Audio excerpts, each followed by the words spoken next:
สบายดีทุกคนเมื่อนี้เฮาสิมาเบิ่งป้าว่าเพิ่นเฮ็ดหยังอยู่ป้าเอ้ย what are you doing เก็บผักที่ติ่ง เก็บผักเพื่อที่จะไปเฮ็ดเมนูอย่างเนาะมื้อนี้นะ จุ่มจ้ะ จุ่มเนาะ อย่าง อันนั้นเป็นผักบ้งป้านี่ผักบ้งตัวยาวๆซึ่งว่าอันนี้ก็เป็นผักอยู่สวนเฮาเองเด้อผักออร์แกนิกปลอดสารพิษเนาะบ่มีสารอันตรายใดๆเลย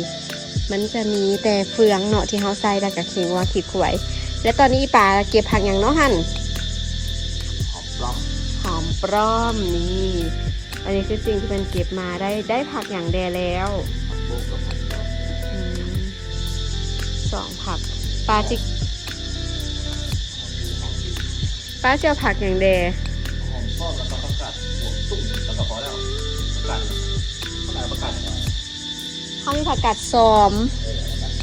ผักกาดซ้อมแล้วก็ผักกาดกวางตุ้งแต่ผักกาดซ้อมหันอีเมมีแล้วเราเก็บไปไว้ตู้เย็นแล้วเรือปลาจะกินสดๆใหม่ๆปะ อันนี้เด็ดเอาไว้ที่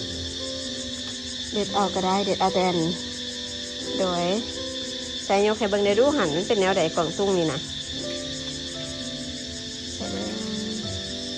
ผักกวางตุ้งเด้อนี่นะ บาท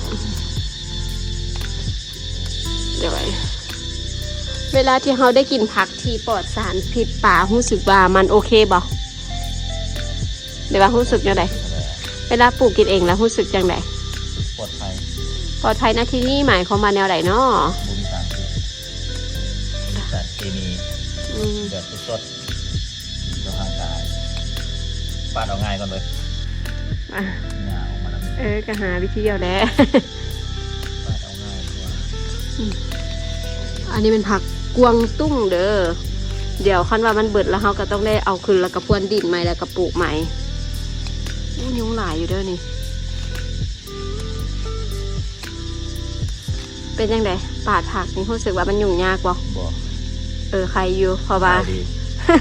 เพราะว่าทุกคนฮู้บ่ว่าเวลาเฮาเฮ็ดสวนหั่นนะนอกจากที่จะปาดผักจะเมื่อยแล้วเนาะยังเฮ็ดสวนแบบตากแดดเด้ออันนี้ก็ถือว่าเฮาอยู่ในยุคที่ว่าสบายแล้วนะป้า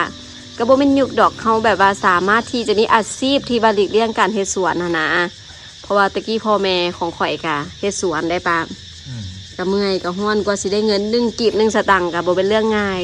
เฮ็ดเวียกอยู่ออฟฟิศห้องละห้องการก็เมื่อยคือกันเนาะแต่ละเมื่อยคนละแบบทุกคนหากว่าเฮาเฮ็ดสวนผักสวนหัวเฮาก็แค่ได้ตากแดดแล้วก็ใช้แรงงานเฮานี่นะหลายเนาะแต่ถ้าว่าเฮ็ดเวียกออฟฟิศเวียกของกองของการเฮาก็จะได้แบบว่าใช้มันสมองใช้แนวความคิดหลายก็แตกต่างกันไปแต่ทั้งหมดทั้งมวลก็คือเฮาก็เมื่อยทั้งสองอันนั่นแหละนะทุกคนเนาะเพื่อใบเดียวนั่นแหละก็คือใบเงินมาเบิ่งแน่ได้หลายซ้ำใด พักอันนี้ก็เบิดเอาพักอันนี้ก็มันใหญ่เลย ได้หลายเนาะ กินโบเบิดเลย กลิ่นเต็มที่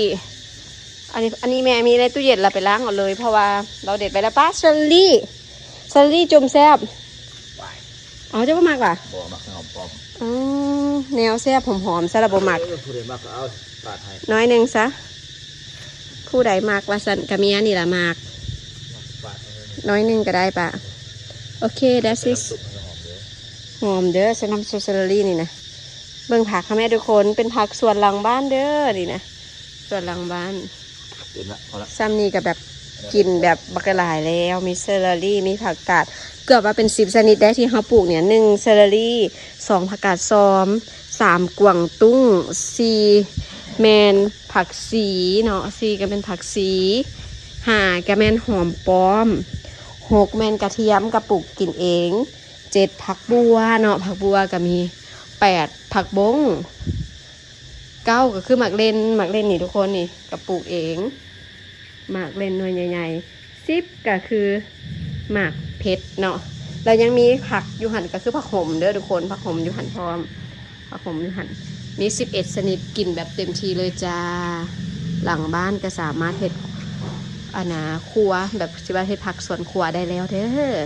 สำหรับคลิปนี้บ๊ายบายมิซัมนี่จ้า